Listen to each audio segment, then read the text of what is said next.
You filled your gas tank yesterday. Maybe you didn't think twice about it. The price was what it was.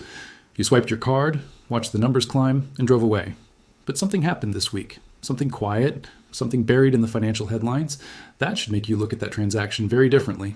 Something happened that marks the end of a 50-year arrangement that has defined American prosperity, American power, and the value of every single dollar sitting in your bank account right now. Welcome to the Financial Archive. On January 8th, 2026, buried in a quarterly earnings call that most people will never read, Saudi Aramco, the largest oil company on earth, revealed a number that should have stopped the financial world in its tracks. 15%. 15% of Saudi Arabia's oil sales are now conducted in Chinese Yuan, not dollars, yen. In 2023, that number was less than 1%. We have gone from a rounding error to a significant double-digit shift in just 2 years. This isn't a trend. This is a demolition. The petrodollar is dying. And when it dies, the America you know dies with it. To understand why this destroys your purchasing power, we have to go back to 1974. The United States struck a deal with the Saudi royal family. It was simple, elegant, and ruthless. The U.S. promised military protection and weapons. In exchange, the Saudis agreed to sell oil exclusively in U.S. dollars. This created the petrodollar. Think about it. Every country on earth needs energy. Every country needs oil. To buy oil, they needed dollars. To get dollars, they had to sell goods to America or buy U.S. debt. It created a permanent artificial demand for our currency. It allowed the U.S. government to print trillions of dollars, run massive deficits, and fight endless wars because the world had no choice but to absorb our inflation. It was a global tax. The world sent us real goods, cars, electronics, oil, and we sent them printed paper. For 50 years, this was the secret to American wealth. But as of this week, the deal is off. Why is this happening now? Why 2026? Because the United States weaponized the dollar. When Washington froze the Russian central bank assets in 2022, a message was sent to the rest of the world. If you disobey us, your money is no longer safe.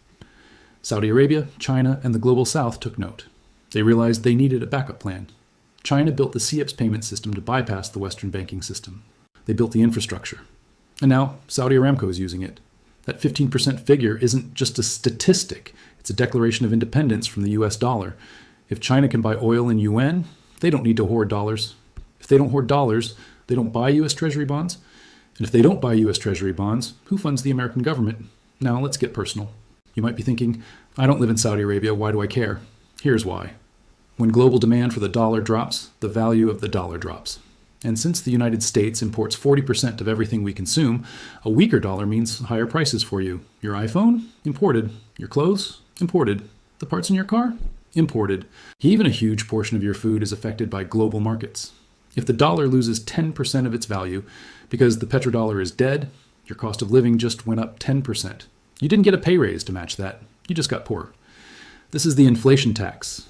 The government tells you prices are up because of corporate greed or supply chains. They are lying. Prices are up because the currency is losing its reserve status. The 15% shift by Saudi Aramco is the canary in the coal mine. It signifies that the flood of dollars held overseas is about to come washing back onto American shores. And it gets worse.